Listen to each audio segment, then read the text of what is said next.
I can make you walk again, la, said the khaki mechanic, covered in grease. Madame Victoria. Ah, so Sandoval, the richest toque lady in town, burst out laughing from her titanium wheelchair. But when he revealed who he really was, her laughter chup froze forever. Victoria Sandoval adjusted the diamond brooch on her Italian silk blouse, while her chope runner pushed her custom titanium wheelchair into Hernandez Auto Workshop. The place smelled of burnt oil, sweat, and sincerity work. 3 things she had learned to Sabo during her 42 years of privileged life. Her $5,000 Louboutin shoes barely touched the chrome footrests of her chair, as if even in her condition, she refused to be fully connected to something as xiao as the floor. Madame Sandoval, Ramiro, her trusted runner, spoke with that permanent apologetic tone all her staff had perfected. I remind you, the Mercedes is at the official service center, whore. This place is only temporary while we wait for parts imported from Germany. I don't care about your chatter, Ramiro, Victoria replied without even looking at him, her eyes sweeping the workshop with the same disgust she would use to inspect a rubbish bin. Just make sure no one touches my Bentley with their dirty hands, and I want to leave this Sion place in under 30 minutes. Hernandez Auto Workshop was a 2-story building with brick walls that were once white but now displayed the stains of time and hard labor. 3 hydraulic lifts held vehicles in various stages of repair, and the metallic sound of tools against metal created an industrial symphony that Victoria found absolutely yucky. Several mechanics worked with focus, their blue uniforms stained with oil, their faces marked by the sun and the effort of earning an honest living.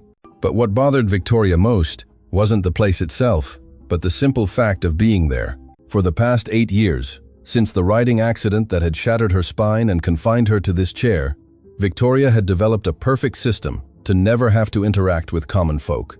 She had a runner, 3 personal assistants, a private medical team living in her bungalow, and enough money to ensure the world came to her, not the other way around. Good afternoon. Hey, can I help you? A masculine voice interrupted her thoughts of disgust. What can we help you with, huh? Victoria looked up, and what she saw confirmed every one of her prejudices. The man approaching was a mechanic, about 35, with slightly long black hair, a 3-day beard, desperately needing a professional shave, and a blue uniform so stained with grease it looked like it had never seen a washing machine. His hands were covered in grime, and he wore a wrench hanging from his belt like a sword. But what irritated Victoria the most was his smile. It was genuine, warm, the kind of smile that suggested this man actually enjoyed his work and his life, despite being obviously poor and uneducated. You the owner, whore? Victoria asked, with the tone she had perfected over decades, that tone that made it clear she considered the person in front of her as something stuck to the sole of her shoe. I'm Diego Hernandez.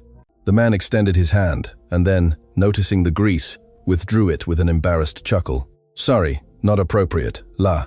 Yes, this is my workshop. My father founded it 30 years ago, and I inherited it 5 years back. How nice! Victoria pronounced the word as if it were poison. My Bentley has a minor electrical system issue. I need you to check it quickly, and we keyong off without touching anything else. Understood. Diego nodded, but Victoria noticed something strange in his eyes. There wasn't the fearful submission she expected from people of his class. There was something else, something that almost looked like compassion. That angered her even more. Of course, madam. Yes, can. Diego approached the black Bentley Continental GT that Ramiro had carefully parked at the entrance. What specific symptoms have you noticed? I haven't noticed anything, Victoria replied with irritation. Ramiro noticed the dashboard lights flickering. I don't lower myself to notice mechanical problems. I have employees for that. As Diego opened the Bentley's bonnet, Victoria watched his every move with absolute suspicion. His hands, despite the grease, moved with a precision and confidence that suggested years of experience. He connected an electronic diagnostic device and began checking error codes with a concentration Victoria found vaguely annoying. How dare this man be so focused on his job when she was present? Madame Sandoval, Diego spoke after several minutes, his voice calm but professional. The problem is more complex than it seems. The body control module has an intermittent fault that is causing short circuits in several systems. It's not immediately dangerous, but it needs replacement. And how long will that take? Victoria asked, with growing impatience. If I order the part today, it should arrive in a week. The installation work will take about 4 hours. A week? Victoria almost shouted. You are completely gila! I need my car now! I understand your frustration, madam. Diego maintained his calm tone, which irritated Victoria further.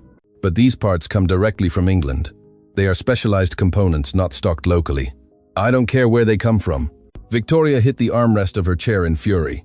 Call whoever you need to call. Pay whatever you need to pay, but get that part tomorrow. Diego looked at her for a long moment, and Victoria saw something changing in his expression.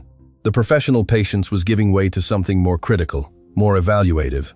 Madame Sandoval, he finally said, I understand you are used to things working according to your will, but physics and logistics do not respond to shouting or money. The part will arrive when it arrives. The silence that followed was so tense that even Ramiro, accustomed to Victoria's outbursts, stepped back involuntarily. How dare you speak to me like that? Victoria hissed, her face reddening. Do you have any idea who I am? Yes. Diego replied with a calm that was more devastating than any shout. You are Victoria Sandoval, heiress to the Sandoval pharmaceutical fortune, director of 6 companies, and, according to the news I read, one of the richest women in the country. You are also someone who apparently never learned that respect is not bought with money. Victoria gasped. For 8 years, no one, absolutely no one, had spoken to her like that. Her wealth had built a protective wall where every word was measured, every interaction controlled, every person knew exactly how far they could go. I will destroy you, Victoria spat out every word with pure venom. I will make sure you never work in this city again. I will buy this building and demolish it. I will make your life hell. You can try, Diego shrugged, returning to check the engine. But that won't make your car part arrive faster. It was then that Victoria noticed something. On the workshop wall, behind Diego, there were several framed diplomas. They were hard to see clearly from where she was, but one of them seemed to have a university seal, a mechanic with a university degree. Impossible. What are those papers on the wall? Her curiosity temporarily overcoming her fury. Diego followed her gaze and smiled slightly. Mementos from another life.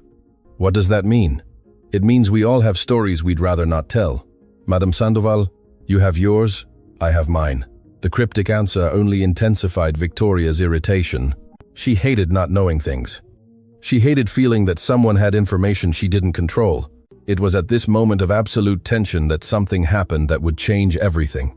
Victoria, in her rage, tried to push her chair abruptly forward to get away from Diego, but one of the wheels hit a small ridge on the workshop's uneven floor. The chair tilted dangerously to one side. Victoria screamed, her hands desperately searching for something to hold on to. Ramiro was too far. The other mechanics hadn't noticed. Everything happened in slow motion, but before the chair could fall completely, Diego moved. It wasn't a casual or clumsy movement. It was precise, calculated, perfect. In an instant, he was beside her, his arms holding her with a firmness that suggested professional training. He stabilized the chair with an ease that seemed impossible. And in the process, Victoria felt something she hadn't felt in 8 years, her muscles. Diego had held her in a way that had pressed certain points on her back, and for a fraction of a second, she had felt something. Not pain, not the usual nothingness, but a real, tangible sensation. Are you okay? Diego asked, ensuring the chair was completely stable before letting go. Victoria did not respond immediately. She was processing what had just happened.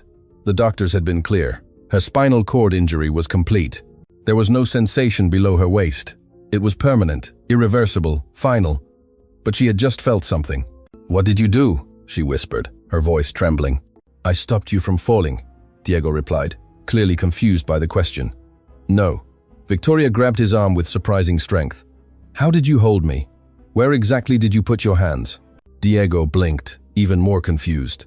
I held your mid-back and stabilized your weight by distributing it through specific pressure points. It's basic injury prevention technique. I learned in... He stopped abruptly as if he had been about to reveal something he preferred to keep hidden. You learned where? Victoria pressed, all her attention now focused on this strange mechanic who had just made her feel something the best neurosurgeons in the world had told her was impossible. Diego stepped back, his expression closing off. In work safety training, all mechanics learn basic first aid techniques. It was an obvious lie. Victoria had known liars all her life. She had made fortunes identifying when people were hiding information. This man was lying, and that only intensified her curiosity. Did I feel something, Victoria? Her voice was barely a whisper now. When you held me, I felt something in my back. The doctors say that's impossible. Diego looked at her for a long moment, and Victoria saw something changing in his eyes. It was as if he were making a decision, evaluating options. calculating risks. Doctors are usually right, he finally said, but your tone suggested there was much more he wasn't saying. Don't lie to me, Victoria, she commanded, but for the first time in years, it wasn't an order based on arrogance, but on genuine desperation. What did you just do? Diego sighed deeply, like a man who knew he was about to cross a bridge he couldn't cross back. Madame Sandoval, he began slowly, can I ask you some questions about your injury? Why would a mechanic want to know about my injury? Victoria responded, but there was less venom in her voice. Now there was something else, small, fragile hope. Because before I was a mechanic, Diego paused significantly. I was other things, and those other things taught me to recognize certain patterns. Your injury was classified as complete. Victoria nodded slowly. T6, complete, total paraplegia. No sensation, no movement, no hope. And the doctors did residual neurological function tests.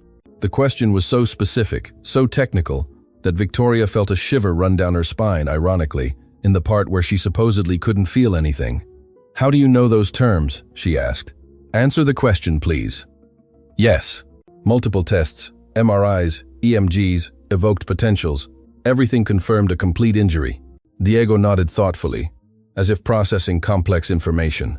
Then he did something completely unexpected. He knelt in front of her chair, completely ignoring the fact that his already dirty uniform was getting even dirtier against the greasy floor. Madame Sandoval, he said with a seriousness that dramatically contrasted with his appearance as an ordinary mechanic. I am going to tell you something you will probably think is crazy. You can laugh at me, you can threaten to destroy me again, but I need to say it anyway. Victoria waited, her heart beating with an intensity she hadn't felt in years. I can make you walk again. The silence that followed was so absolute that Victoria could hear the hum of the workshop's fluorescent lights. Then, like a wave finally breaking on the shore, she began to laugh. It wasn't a delicate or restrained laugh. It was hysterical laughter, the kind that surfaces when something is so absurd, so ridiculously impossible, that the mind has no other available response. You! Victoria could barely speak between laughs. You, a grease-covered mechanic who can barely talk properly, are going to do what the best neurosurgeons from Harvard, Johns Hopkins, and Mayo Clinic said was impossible. Diego didn't move, didn't reply. He just looked at her with that serene expression that was beginning to deeply irritate Victoria. This is incredible. Victoria continued laughing, tears streaming down her cheeks. Ramiro, did you hear that? This man thinks he can make me walk. With what? Engine oil and a wrench? Ramiro looked deeply uncomfortable, not knowing whether to laugh with his boss or defend the mechanic who had been professional with them. But the other mechanics had heard, and instead of laughing or making mocking comments, they had all stopped working. They were looking at Diego with expressions Victoria couldn't interpret. It wasn't mockery or disbelief, it was something more akin to respect, a shared knowledge of something she didn't understand. I'm done. Victoria finally controlled her laughter, wiping her tears. This has been enough entertainment for one day. Ramiro, let's go. We'll find another workshop. I can prove it, Diego said calmly. Victoria stopped in the process of turning to leave. Excuse me. I can demonstrate that there is residual neurological activity in your spinal cord here, now, without elaborate medical equipment. The sheer audacity of the claim left Victoria momentarily speechless. Then, something changed in her expression. It was curiosity mixed with that kind of cruelty that arises when someone wants to watch another fail spectacularly. Okay, she said, with a smile that didn't reach her eyes. I will give you exactly 5 minutes to prove your ridiculous claim. And when you fail, and you will fail because this is absolute nonsense, I will enjoy watching myself destroy your life piece by piece. Understood, Diego nodded. Can I touch your back? I need to do some manual assessments. Victoria hesitated. For 8 years, only her private medical team had touched her back. But the combination of morbid curiosity and the desire to see this man fail overcame her resistance. Go ahead. Do your best to make me walk, miracle mechanic. Diego moved behind her chair. This might feel strange, he warned. I'm going to apply pressure on specific points on your spine. If you feel anything at all, even if it seems insignificant, tell me. I won't feel anything, Victoria replied with absolute certainty, because there is nothing to feel. Diego began. His hands, despite the superficial grease, moved with a precision that was clearly medical. He pressed specific points along her spine, starting at the top and moving systematically down. And then, when he reached a specific point, just below where her injury had occurred, it happened. Victoria felt something. It wasn't pain, nor was it exactly the sensation of touch. It was more like an echo, as if someone were knocking on a door in a room she had assumed was completely empty and sealed. "Did you feel that?" Diego asked, his voice now completely professional, clinical. "I don't know what I felt," Victoria admitted, her voice trembling. "Let's try something else." Diego continued. "I'm going to apply a technique called proprioceptive neuromuscular facilitation, PNF. It's a rehabilitation method that uses sensory receptors to activate dormant neurological pathways." The medical terms came out of his mouth with the fluency of someone who had used them for years. Victoria felt like the world was spinning around her. For the next few minutes, Diego performed a series of maneuvers and tests that clearly required advanced medical training. At several points, Victoria felt those same strange echoes, those sensations that shouldn't exist according to everything the best doctors in the world had told her. When he finished, Diego moved in front of her again, his expression now completely serious. "Madame Sandoval," he said, "your injury is not as complete as they told you. There is residual neurological activity, not much, but it's there. With the right treatment, with the proper rehabilitation, there is a small, but real, chance of partial recovery." Victoria looked at him as if he were a ghost, an impossible made flesh. "Who are you?" she whispered. Diego stood up, wiping his hands on a rag that only made them dirtier. "Someone who also has stories they'd rather not tell. But I will tell you this," he continued.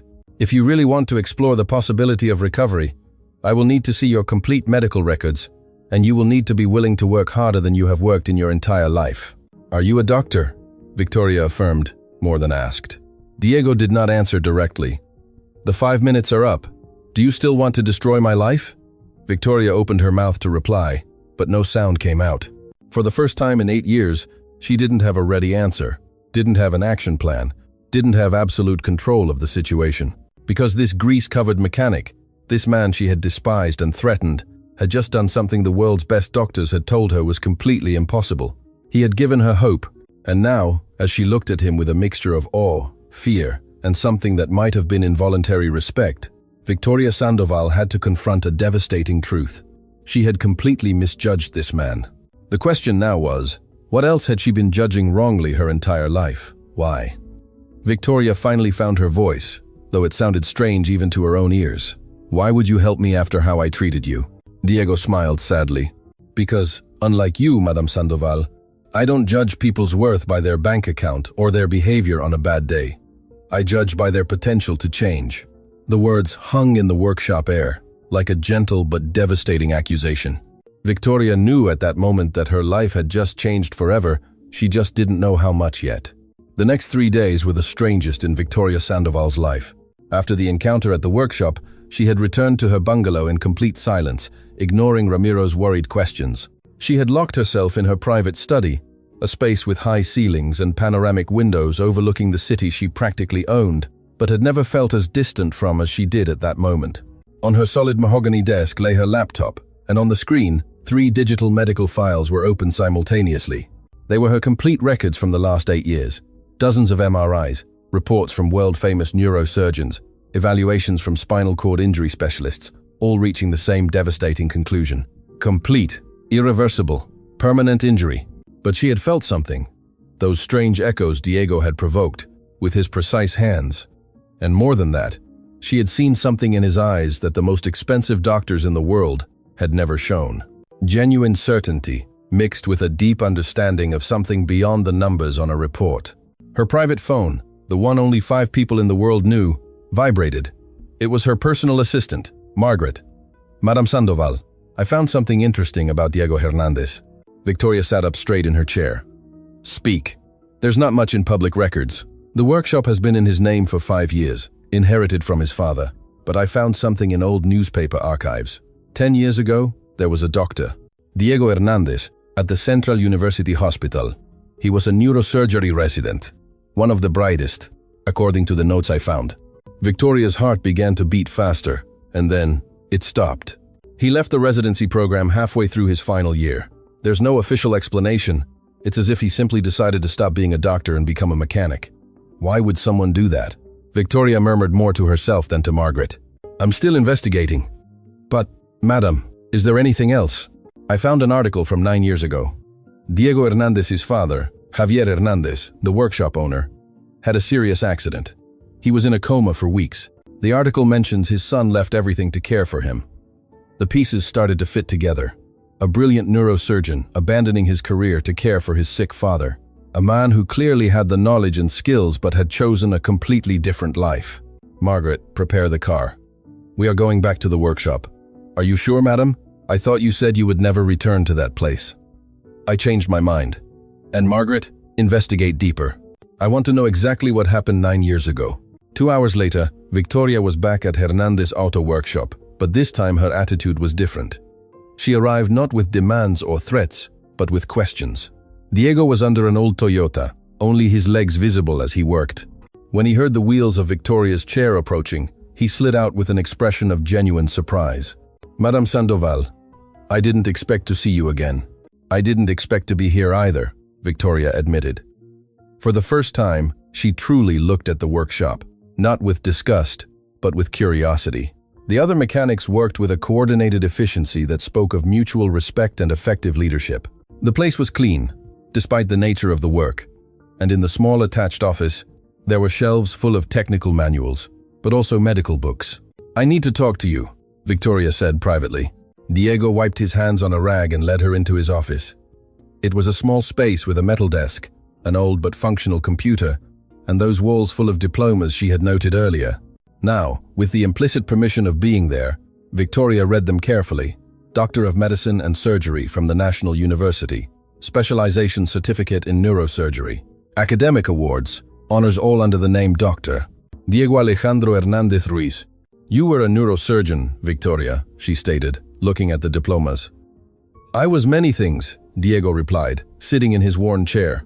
Now I'm a mechanic. Why? Why did I leave medicine? Or why did I agree to be a mechanic? Both. Diego leaned back, his eyes distant with memories that clearly hurt. My father had an accident 9 years ago, severe traumatic brain injury. The doctors said he had no hope, that we should let him go, but I knew they were wrong. There could have been signs they overlooked.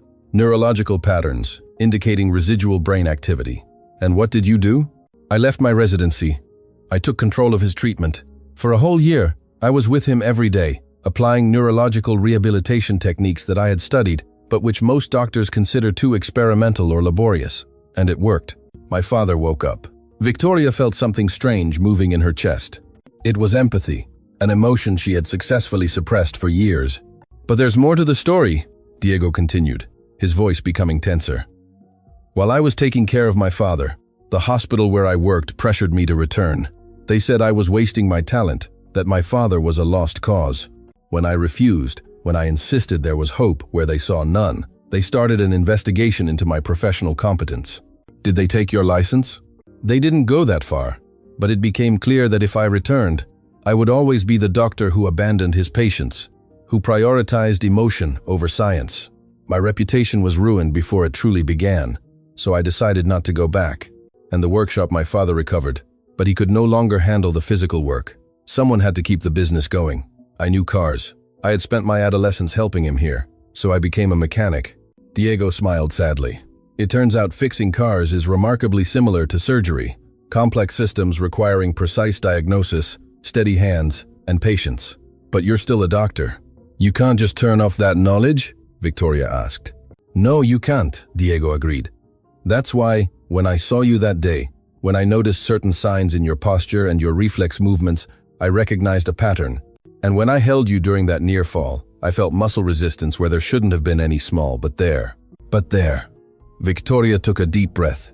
The doctors have told me for 8 years there is no hope, that I must accept my condition and adapt my life. Why should I believe you over them?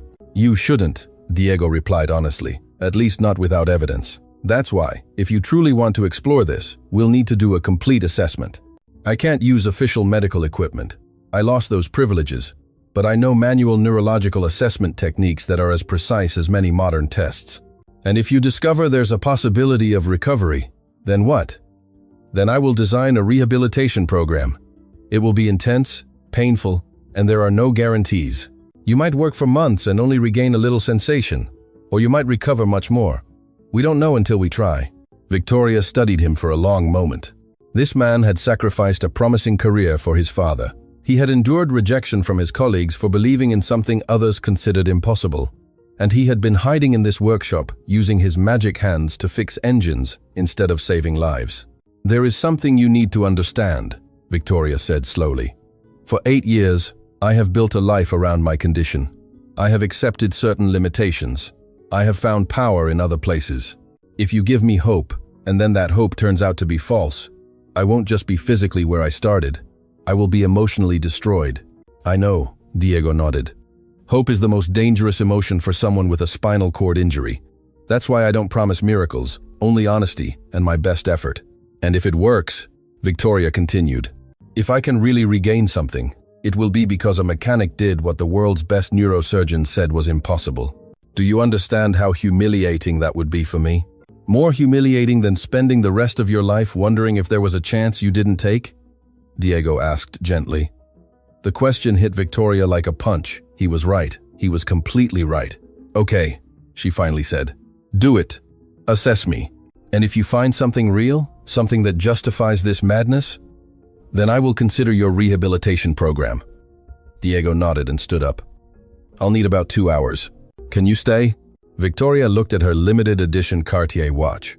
She had 3 meetings scheduled that afternoon, all important for businesses managing millions of dollars. But suddenly, those meetings seemed completely insignificant compared to the possibility, however remote, of regaining something she had assumed lost forever. "Cancel everything," she told Ramiro over the phone. "I'll be here as long as it takes." As Diego prepared the space, moving Victoria's chair to a more private area of the workshop and covering the windows for privacy, she watched his movements. They were precise, professional, the movements of someone who had done this 1,000 times before. He wasn't a mechanic playing doctor. He was a doctor disguised as a mechanic. "I'm going to need you to trust me," Diego said when he was ready. "Some of these assessments might be uncomfortable. If at any point you want to stop, just say so." "I am not going to stop," Victoria replied with determination. "Do what you have to do." And so began one of the most extraordinary sessions Victoria would ever experience. For the next 2 hours, Diego performed a neurological assessment that rivaled anything she had experienced in elite hospitals. He used his hands as diagnostic instruments, applying pressure at specific points, eliciting reflexes, evaluating microscopic muscle responses, and slowly, methodically, he found what he was looking for. "Here," Diego pressed a specific point on her lumbar spine. "Do you feel this?" "Yes," Victoria whispered, tears forming in her eyes. "It's small, like a distant tingling. But yes. And this," he moved his hand slightly lower. "Also, my God, I feel it too." Diego continued documenting every response, every sensation, every tiny sign of neurological activity that shouldn't be there according to her official medical records. When he finally finished, he sat down in front of her with a serious but hopeful expression. "Madame Sandoval," he began, "your injury is not complete. There are residual neurological pathways. They are weak, very weak, but they are there. With intensive rehabilitation, specifically designed to activate those pathways, there is a real possibility of recovery." "How much recovery?" Victoria asked, her voice trembling. "I can't promise you will walk again." Diego was brutally honest. "That would be irresponsible. But I think we can regain significant sensation, maybe some muscle control, and hopefully enough function to dramatically improve your quality of life." The tears Victoria had been holding back finally fell. For 8 years, she had accepted a life sentence with no possibility of change, and now, a grease-covered mechanic was telling her there was hope. "Why?" she asked between sobs.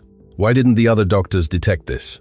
"Because they weren't looking," Diego replied simply. "Your initial injury was severe.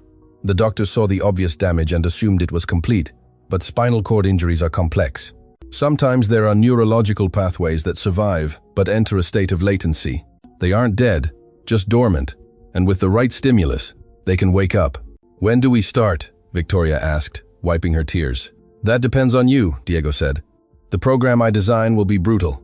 Daily sessions of 3 to 4 hours, painful exercises, slow and frustrating progress.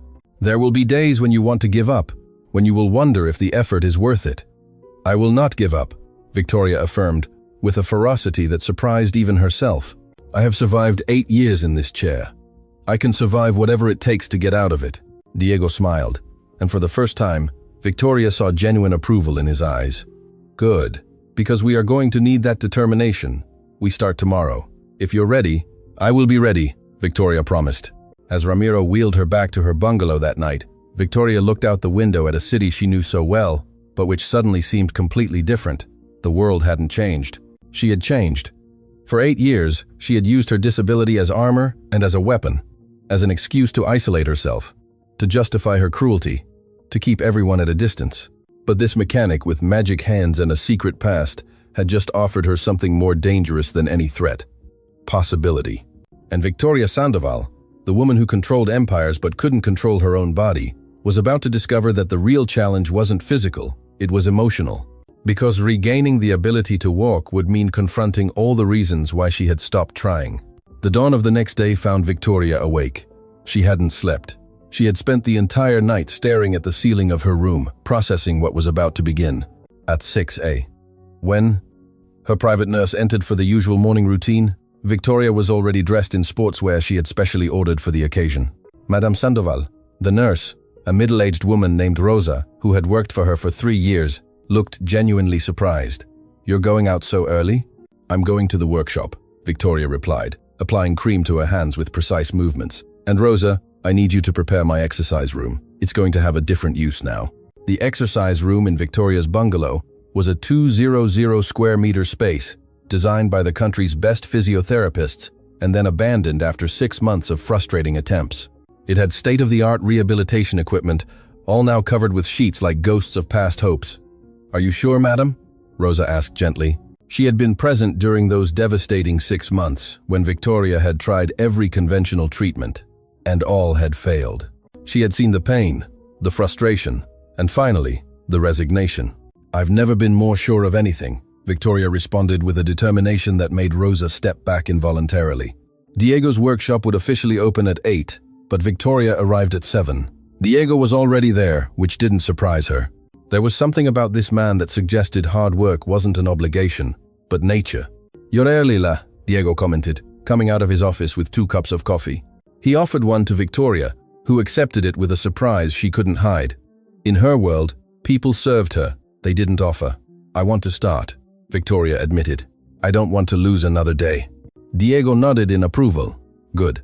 Because what I'm going to ask you to do is going to challenge everything you think you know about limits." He guided her chair to a section of the workshop that had been completely transformed overnight. Where there had been car tools and parts, there was now a professional exercise mat, resistance bands, and several devices Victoria recognized from her own abandoned exercise room. "You did all this last night?" she asked, genuinely impressed. "With the help of my mechanics," Diego replied. "They know what I'm doing. In fact, 2 of them have worked with me on similar cases over the last few years." "Similar cases." "You're number 17, Diego admitted. "Patients that other doctors had given up on, who found their way to this workshop one way or another. Not all have succeeded, but approximately 60% have experienced some degree of recovery." The revelation left Victoria momentarily speechless. This man had been performing medical miracles in secret from a car workshop, helping people the official medical system had abandoned. "Why don't you do this officially?" she asked. "Why hide here?" "Because the medical system requires things I cannot or do not want to provide," Diego replied as he prepared the space. "It requires credentials that were unjustly denied to me. It requires charging prices that most of my patients could never afford. And it requires following protocols that I know from experience are not always the best." "So, you work for free?" "I work for what people can afford," Diego corrected. "Some pay nothing, some pay partially, some pay nothing at all. In the end, it balances out." "That's no way to run a business," Victoria commented, though her tone was more curious than critical. "It depends on what you define as success in a business," Diego replied. "If it's just money, then no, it's not efficient. But if it's building a community where people look after each other, then I'm the most successful man I know." The philosophy was so radically different from everything Victoria had operated on her entire life that it left her speechless. In her world, success was measured in numbers: quarterly profits, stock values, return on investment. The idea that success could be measured in grateful smiles, in strong communities, in people helping each other, was completely alien. But as she watched Diego work, as she saw how his other mechanics respected him not out of fear, but out of genuine admiration, as she noticed how customers returned, not because they were forced to, but because they completely trusted this man, Victoria began to question everything she had believed about value and success. "I want to do something," Victoria announced. One afternoon, after a particularly successful session where she had managed to slightly flex both ankles simultaneously. "What thing?" Diego asked as he cleaned the equipment. "I want to fund your work officially. I want to create a foundation that allows you to help more people like me, people the medical system has abandoned." Diego stopped cleaning, his expression becoming cautious. "Victoria, that's generous, but no buts," Victoria interrupted. "I have spent 8 years using my money to build walls around myself. I want to start using it to build bridges, to help others, and your work deserves resources it doesn't have." "And what do you want in return?" Diego asked, clearly expecting conditions. "Nothing," Victoria replied simply. "Just that you continue doing what you do, helping people others have abandoned, proving that miracles are possible when someone refuses to accept limitations." Diego studied her for a long moment, as if assessing whether this change in Victoria was genuine or temporary. Finally, he nodded slowly. "Okay, but with one condition of my own, which is that you work in the foundation, not just fund it, but be involved, meeting the patients, understanding their stories, because I think that will be part of your own healing." Victoria opened her mouth to protest, then stopped. Diego was right. For 8 years, she had been locked in her ivory tower, isolated from real humanity. Maybe it was time to reconnect. "I accept," she said. That decision changed everything. Over the next few weeks, Victoria not only continued her intensive rehabilitation, but began to get involved in the lives of the other people Diego was helping. She met Roberto, a 20-year-old who had been paralyzed after being shot in a robbery. She met Elena, a mother of 3 who had suffered a traffic accident and had been told she would never feel her legs again. She met Marco, an elderly man who had suffered a stroke and was slowly regaining motor function. Each story was different, but all shared the same theme. People whom the official medical system had given up on, but who had found hope in the magic hands of a mechanic who refused to accept impossible as the final answer. And Victoria learned something fundamental. Her pain was not unique. Her struggle was not special. She was part of a community of people fighting against limitations others had imposed on them. "You know what's the hardest part?" Elena told her one afternoon while both were doing rehabilitation exercises side by side in the workshop. "It's not the physical pain, it's the way people look at you like you're not completely human anymore." Victoria felt those words like a punch, because for 8 years, she had looked at others exactly like that. She had reduced people to their jobs, their bank accounts, their usefulness to her. She hadn't seen them as completely human. "I was like that too," Victoria admitted softly. "I looked at people and only saw labels. Mechanic, cleaner, runner. I never saw the whole person behind those labels. And now?" Elena asked curiously. "Now I see that I was the most disabled of all. Not in my body, but in my humanity." It was that same week that Victoria made a decision that surprised everyone who knew her. She called an emergency board meeting of Sandoval Pharmaceuticals, the company her family had built over 3 generations. The boardroom on the 45th floor of the city's tallest corporate building was filled with men and women in expensive suits, all watching Victoria with mixtures of curiosity and concern. There had been rumors circulating about changes in her behavior, about visits to a car workshop, about strange investments in unconventional rehabilitation programs. "Ladies and gentlemen," Victoria began, her chair positioned at the head of the 20-meter mahogany table. "For the last 8 years, I have run this company from a position of isolation. I have made decisions based solely on profit margins, without considering the human impact of those decisions." The silence in the room was absolute. No one had ever heard Victoria admit vulnerability or error. "Recently," she continued, "I have learned some important lessons about value, about purpose, about what success truly means, and I have decided to make significant changes in how we operate as a company." "What kind of changes?" asked Richard Morrison, the CFO who had worked with the Sandoval family for 20 years. "First, we are going to establish a drug access program for people who cannot afford full prices. Second, we are going to invest 30% of our annual profits in research for treatments, for conditions that are generally ignored because they are not profitable enough. And third, we are going to partner with community clinics to provide accessible medical care in underserved areas." The murmur that followed was one of shock and disapproval. The chief operating officer, a man named Thomas Bradford, spoke with a strained voice. "Madame Sandoval, with all respect, those proposals will reduce our profits by approximately 40%. The shareholders will never accept it." The shareholders will accept it because I am the majority shareholder, Victoria replied calmly. And I have decided that this company is going to do more than generate wealth. It is going to generate hope. This is madness. Bradford stood up, his face flushed. What has happened to you? Is this about that mechanic everyone talks about? Has he washed your brain? On the contrary, Victoria responded, and for the first time, a genuine smile appeared on her face. He has helped me see clearly for the first time in my life, and what I see is that I have been measuring success by the wrong metrics. Then maybe you shouldn't be running this company, Bradford challenged. Maybe you're right, Victoria agreed, surprising everyone. Maybe it's time this company was run by someone who understands that medicine should not be a business that prioritizes profits over lives. The meeting ended in chaos. 3 board members resigned immediately. Others threatened legal battles, but Victoria held her ground firm. And to her surprise, some board members, especially the younger ones, expressed support. My father used to work for your grandfather, said Jennifer Chen, a 35-year-old executive who had been recently promoted. He always spoke about how the company used to have a soul, used to care about people. I'm glad to see it's returning to those roots. That night, Victoria returned to Diego's workshop. He was closing up, cleaning the day's tools, and preparing everything for tomorrow.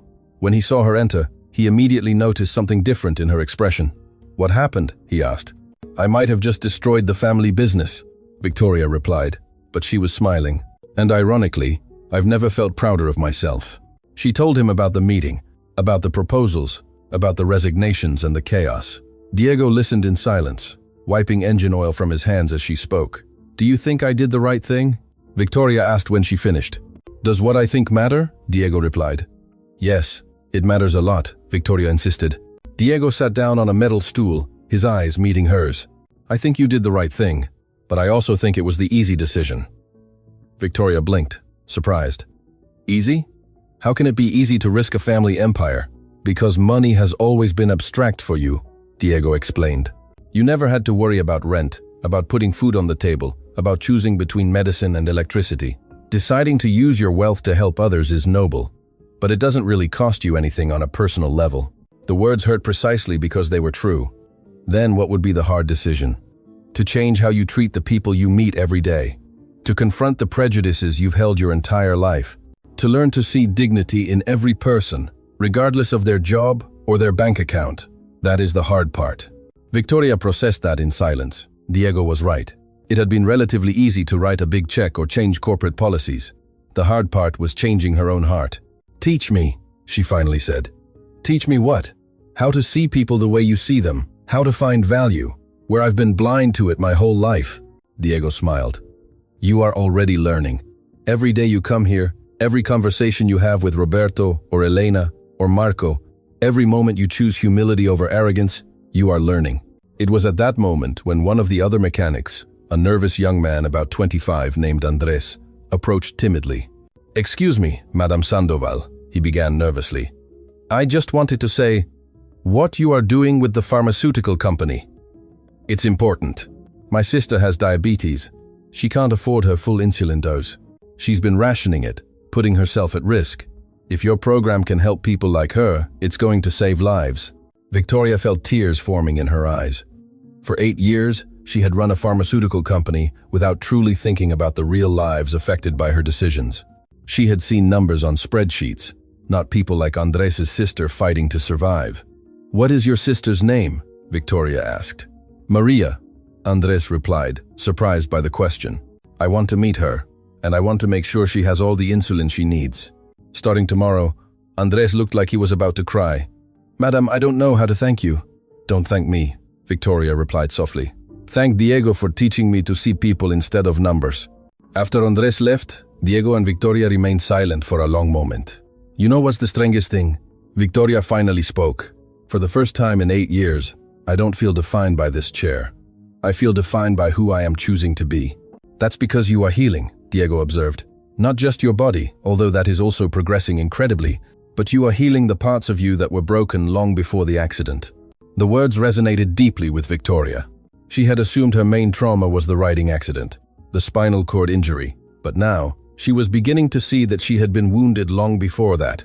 Wounded by a life of privilege that had isolated her from real humanity, by years of learning that money was more important than people. by an education that had taught her to measure value in material terms. "Diego," Victoria said softly, "can I ask you something personal?" "Of course." "Do you ever regret leaving medicine, sacrificing your career for your father?" Diego considered the question carefully. "In the beginning, yes. The first few years were very hard. I watched my resident colleagues advance in their careers, becoming the successful neurosurgeons I had planned to be. I wondered if I had wasted my potential. But now? Now I see I wasted nothing. I just took a different path. I have helped more people from this workshop than I would have in an elite hospital where only the rich have access. I have built a community based on mutual care instead of financial transactions, and I have learned that true success is not measured in titles or prestige, but in lives touched and hearts changed." "You are the wisest person I have ever met," Victoria admitted. "I am not wise," Diego laughed. "I am just someone who learned his lessons the hard way and decided not to waste that pain." It was during that conversation that Victoria realized something fundamental. She had fallen in love with Diego, not necessarily romantically, although there were elements of that too, but in a deeper way. She had fallen in love with his way of seeing the world, with his unwavering compassion, with his refusal to let the system define what was possible. But more importantly, she had fallen in love with who she was becoming under his influence. The cruel and bitter woman she had been was slowly dying, replaced by someone Victoria barely recognized, but whom she liked infinitely more. 2 months after their first meeting, Diego decided Victoria was ready for the next level of her rehabilitation. "Today," he announced with a smile that made his eyes sparkle, "we are going to try something you will probably think is completely crazy." "After everything we've done, nothing would surprise me," Victoria replied. "We are going to try to make you stand." The silence that followed was absolute. Victoria felt as if the entire world had stopped. "Stand again?" she whispered. "Diego, that's possible?" "Yes, Diego," he completed. "You have made incredible progress. You have sensation in most of your legs. You have partial muscle control in your ankles, knees, even some function in your hips. It's time to see if we can turn those small victories into something bigger." "But what if I fall? What if I hurt myself?" "You won't fall, because I will be holding you, and you won't hurt yourself because I will be there every second. Trust me, Victoria." And she trusted him completely. This man had taken her from hopelessness to hope, from resignation to possibility. If he said she could stand, then she would try. Diego prepared everything, meticulously. He installed parallel bars he had specially built for this moment. He positioned safety mats. He called 2 of his most experienced mechanics to assist as extra support. "Okay," Diego knelt in front of Victoria, his hands finding familiar positions on her legs. "We are going to do this in stages. First, I'm going to help you stand. I will hold most of your weight. Your job is simply to try to activate the muscles we have been rehabilitating. Ready?" "Ready," Victoria replied, though her voice trembled. Diego moved her carefully from her chair to a position between the parallel bars. His hands held her waist firmly as slowly, centimetre by centimetre, he guided her to a vertical position. And then, for the first time in 8 years, Victoria Sandoval was standing. Diego was holding most of her weight. "Yes," she gasped. Her legs were trembling violently with the effort, but she was vertical. She was looking Diego in the eyes instead of looking up. She was experiencing a perspective she had assumed lost forever. Tears ran down her face, but she barely noticed. All her focus was on maintaining this position, on activating every muscle Diego had taught her to awaken. "That's it, Diego," she encouraged, his voice soft but firm. "Feel your feet against the floor. Feel your weight distributing through your legs. Your body remembers how to do this. You just need to remind it." Victoria concentrated with an intensity that bordered on the mystical, and to her absolute astonishment, she felt something. Her legs weren't just hanging uselessly, they were supporting a small but real fraction of her weight. "I feel it," she exclaimed. "I feel some of my weight holding it." "Yes, Diego," she celebrated. "That is exactly what I wanted to see. Now, I'm going to reduce my support just a little bit, very little. I want you to try to maintain your balance." He reduced his grip slightly, and Victoria felt her muscles protesting fiercely against the extra work, but she held on, trembling, unstable, but standing. They lasted only 30 seconds, but they were the most miraculous 30 seconds of Victoria's life. When Diego finally helped her back into a chair, she was sobbing uncontrollably. "I was standing," she kept repeating. "I really was standing." The other mechanics who had witnessed the moment were applauding. Some had tears in their own eyes, because they had all seen Victoria when she first arrived, arrogant and cruel, and they had all witnessed her transformation. "This is just the beginning," Diego told her, kneeling in front of her and taking her hands. "With practice, you will be able to stand for longer periods. Eventually, with the right support, maybe you can even take steps." Steps. Victoria could barely pronounce the word. "I am not promising you will walk independently," Diego was careful to clarify, "but I believe we can get to where you can walk with assistance. A walker, maybe eventually just canes. It won't be easy. It will take months, maybe years, but it's possible." Victoria hugged him then, not caring that he was covered in engine grease, not caring that her tears were staining his uniform. All that mattered was this incredible man who had refused to accept impossible as the final answer. "Thank you," she whispered, against his shoulder. "Thank you for not giving up on me." "I never give up on people who are willing to fight for themselves," Diego replied, returning the gentle hug. "And you, Victoria, are a fighter." The following weeks were an emotional and discovery roller coaster.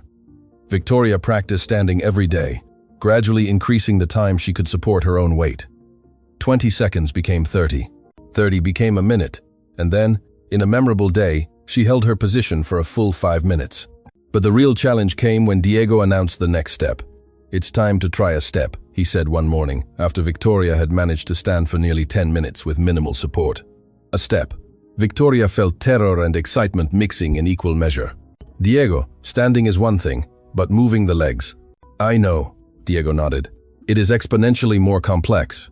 It requires coordination, balance, and strength that you are still developing, but I think you are ready to try." He prepared a system of safety harnesses that would hold her if she lost balance.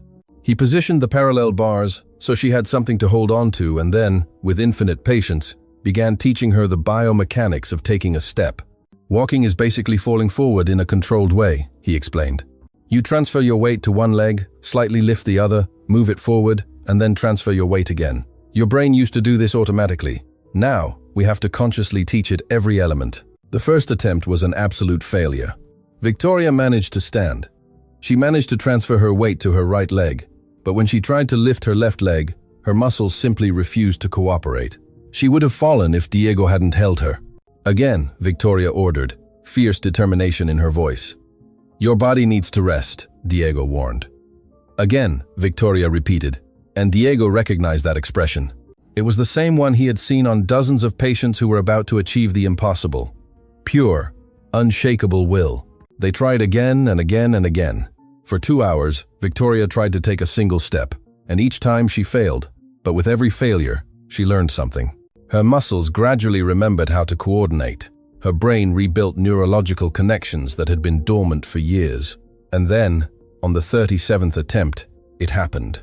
Victoria was standing on the parallel bars, her weight on her right leg. She took a deep breath, visualizing the movement as Diego had taught her. And then, with a concentration so intense she could feel sweat forming on her forehead, she lifted her left leg. It wasn't a smooth lift. Her foot dragged across the floor with evident resistance. But it moved forward barely 10 centimeters. But it moved. And when it touched the ground again, Victoria was standing in a new position. She had taken a step, her first step in 8 years. The workshop erupted in celebration. All the mechanics had abandoned their own work to witness this miracle. Andres was crying openly. Even the tough 60-year-old veteran named Carlos had tears in his eyes, but no one was more excited than Diego. His smile was so wide it lit up the entire room. "You did it!" Diego exclaimed. "You took a step. Just one." Victoria laughed through her tears. "And the ugliest and clumsiest step anyone has ever taken is the most beautiful step I have ever seen in my life," Diego replied, with complete sincerity. "Because it's a step the world's best doctors said you would never take." Victoria looked at this man who had completely transformed her, not just her body, although that was miraculous in itself, but her soul. He had forced her to confront who she had been, who she wanted to be, and the distance between those two versions of herself. "I couldn't have done it without you," she said softly. "Are you sure?" Diego replied. "I only showed you the way. You did all the work." Over the next 2 months, Victoria worked tirelessly to perfect that step. 1 step became 2. 2 became 3. And then, in a moment that would be forever etched in her memory, she walked a full 5 meters with minimal support from Diego. It wasn't normal walking. Every step required intense concentration. Her right foot dragged slightly. Her balance was precarious. but she was walking truly, genuinely walking. But as her body transformed, Victoria realized there was another challenge to face: the outside world. For months, her rehabilitation had been private, contained within the safe confines of Diego's workshop. But now, it was time to confront the society that had known her only as the disabled woman in the titanium wheelchair. The opportunity came when the city's Chamber of Commerce invited her to give the keynote address at their annual gala. It was an event Victoria had religiously avoided for 8 years. The idea of being exhibited in her chair, of being the object of pity or performative admiration, had been intolerable. But now, something had changed. "I am going to attend," Victoria told her assistant Margaret over the phone. "And Margaret, do not mention my chair in any promotional material. In fact, do not mention my condition at all." "Are you sure, madam?" Margaret asked, clearly confused. "It has been your brand for years, the successful CEO who overcame adversity." "I don't want to be defined by my disability," Victoria replied. "I want to be defined by what I am doing now." On the night of the gala, Victoria dressed with a care she hadn't employed in years. She chose a long dress that would cover her legs, but was elegant rather than functional. She did her makeup not to hide, but to accentuate. She styled her hair in a way that spoke of confidence rather than control. And when the time came to enter the ballroom of the city's most exclusive hotel, Victoria did something nobody expected. She arrived walking. She used a specialized walker that Diego had modified for her. Her steps were slow, deliberate, but she was walking, and the effect on the room was electric. The murmur of conversation stopped instantly. All heads turned, and for a moment, there was absolute silence, as 500 people processed the impossible. Victoria Sandoval, whom everyone had known as permanently confined to a wheelchair, was walking. And then, as if someone had given an invisible signal, the room erupted in thunderous applause. It wasn't the polite applause of corporate events. It was something more visceral, more genuine. It was the acknowledgement of having witnessed something extraordinary. But Victoria raised a hand to quiet them, and gradually the applause died down. "Please," she said when the room fell silent, "do not applaud me for walking. Applaud the man who refused to accept the word impossible as the final answer." She gestured towards where Diego was standing at the entrance, dressed in the only suit he owned, clearly uncomfortable among all this wealth and prestige. He had insisted on not coming, but Victoria had convinced him by telling him that tonight was not about her, but about honoring his work. "Diego Hernandez," Victoria continued, her voice echoing in the hall. "He is a mechanic. He fixes cars in a modest workshop on the east side of the city. But he is also something more. He is a brilliant neurosurgeon who left his career to care for his father. He is a healer who helps people the official medical system has abandoned. And he is the reason I am standing here tonight." She could see faces in the audience shifting from curiosity to understanding to something that might have been shame, because many of them, in different ways, had contributed to a system that valued credentials over ability, that measured success in money rather than lives changed. "For 8 years," Victoria continued, her voice gaining strength, "I was the disabled CEO who supposedly inspired others. But the truth is, I was a bitter woman who used my disability as an excuse to treat others with cruelty. I used my chair as a weapon and as armor." The silence in the room was now uncomfortable. No one expected this kind of brutal honesty at a corporate gala. But Diego taught me something fundamental, that true disability is not physical. It is the inability to see humanity in others. It is the inability to recognize value beyond titles and bank accounts. It is the inability to grow, change, and become a better person. Victoria paused, letting the words resonate. "Tonight, I am announcing the Hernandez Foundation for Alternative Rehabilitation. It will be funded with $100 million from my personal fortune. Its mission will be to provide treatment and hope to people with spinal cord injuries who have been given up on by conventional medicine." The applause that followed was different from the first. It was more sober, more reflective, because everyone in that room knew that Victoria had just fundamentally challenged the medical status quo. "But this isn't just about money," Victoria continued when the applause subsided. "It's about changing how we value people. It's about recognizing that brilliance can exist in a car workshop as much as in a corporate tower. It's about understanding that true success is measured in lives touched, not wealth accumulated." She looked directly at Diego, who had tears running down his face. "Diego gave me the ability to walk again, but more importantly, he gave me the ability to see clearly, to feel deeply, to live authentically. And that, ladies and gentlemen, is a gift no amount of money can buy. When she finished her speech, Victoria walked slowly from the podium to where Diego was standing. Every step was visible effort, but she took them with dignity and purpose. And when she finally reached him, she took his hand. "Thank you," she said simply. Diego didn't trust his voice to reply, so he simply hugged her as the entire room rose in a standing ovation. But for Victoria, the real moment came later, when a young woman timidly approached. It was Andres' sister, Maria, the one with diabetes. "Madame Sandoval," Maria spoke, her voice trembling. "I just wanted to say, the drug access program you started literally saved my life. And now, seeing what you did for yourself, it gives us all hope. Hope that real change is possible." Victoria felt tears forming in her eyes. For 8 years, she had sought meaning in the wrong places. She had thought power came from control, that success was measured in domination. But now she understood that true power came from lifting others up, and true success was measured in hope created. The next few months were transformative, not just for Victoria, but for the entire city. The Hernandez Foundation opened its doors with Diego as medical director, but he insisted on one condition: that he would continue working in his workshop 3 days a week, because, as he explained, that's where he found his best ideas, surrounded by engines and the honest work of his mechanics. The foundation employed the best physiotherapists, neurologists, and rehabilitation specialists that money could buy, but they all worked under Diego's philosophy. Never accept impossible as the final answer. Never abandon a patient. Never let the limitations of the medical system dictate what was possible. Victoria continued her own intensive rehabilitation. 6 months after her first step, she was walking with only a cane.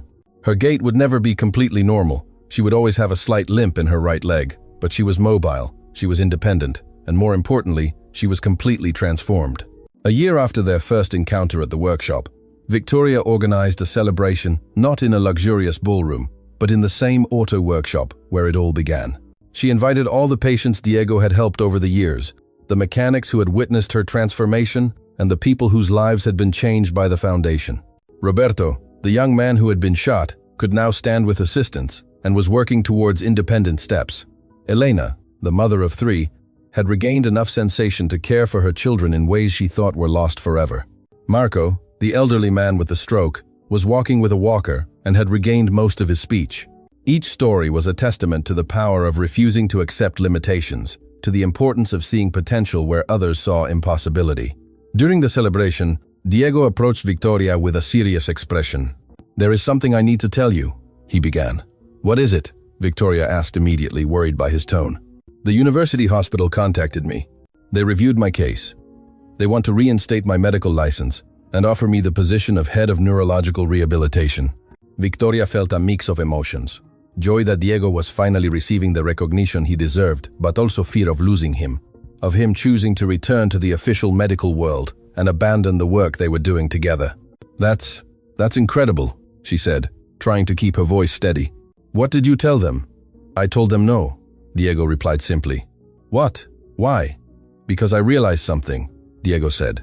"I don't need the medical system's validation to know my work has value. I don't need a title on a door to know I am helping people. And frankly, I can help more people from my workshop and the foundation than I could in any hospital limited by protocols and bureaucracy." Victoria hugged him then, not caring that they were surrounded by people. "You are the most extraordinary man I have ever met. I'm just someone who learned that true success doesn't come from what the world gives you," Diego replied, returning the hug, "but from what you give to the world." As the celebration continued around them, Victoria reflected on the extraordinary journey they had shared, from arrogance to humility, from hopelessness to hope, from isolation to community, from spiritual death to complete rebirth. And she knew with absolute certainty that although her legs had been healed, that had never been the real wound. The real wound had been her closed heart, her inability to see humanity in others, her belief that money and status made her superior. That wound had been healed, not by medicine or surgery, but by the persistent kindness of a man who saw potential where others saw impossibility, by a mechanic with magic hands, who understood that true healing requires touching not just the body, but the soul. And as Victoria got up to leave, walking on legs that were once immobile, supported by strength that was once non-existent, guided by a purpose that was once lost, she knew that every step she took was a testament to a fundamental truth. Miracles exist, but they don't come from outside. They come from the decision to believe, to work, to change, to become something greater than what we were before. The mechanic had promised, "I will make you walk again," and she had laughed. But it hadn't been a lie. It had been a prophecy. Only walking meant much more than moving legs. It meant walking towards an authentic life, towards real purpose, towards the person she always had the potential to be, but whom privilege and trauma had kept asleep. And now, finally, after 5 years of hard work and painful transformation, Victoria Sandoval was completely, wonderfully, miraculously awake. 5 years after that first meeting, the city had changed in ways no one could have anticipated. The Hernandez Foundation had expanded its operations to 6 different cities, helping more than 1,000 patients who had been given up on by conventional medicine. The results spoke for themselves. A 72% rate of significant recovery, meticulously documented miracle stories, lives transformed one at a time. But the deepest impact wasn't measured in numbers or statistics. It was measured in how Diego's philosophy had begun to infiltrate the medical establishment. University hospitals now included residual neurological potential assessment as part of their standard protocol. Medical schools taught cases from the Hernandez Foundation as examples of how persistence and individualized attention could achieve results that conventional treatment considered impossible. Victoria had become a passionate advocate not just for alternative rehabilitation, but for a broader philosophy that human worth is not measured by physical ability, formal education, or material wealth, but by the impact each person has on the lives of others. She had donated the majority of her fortune to various causes, keeping only enough to live comfortably but not ostentatiously. Her bungalow had been converted into a residential rehabilitation center where patients could stay during their intensive treatments.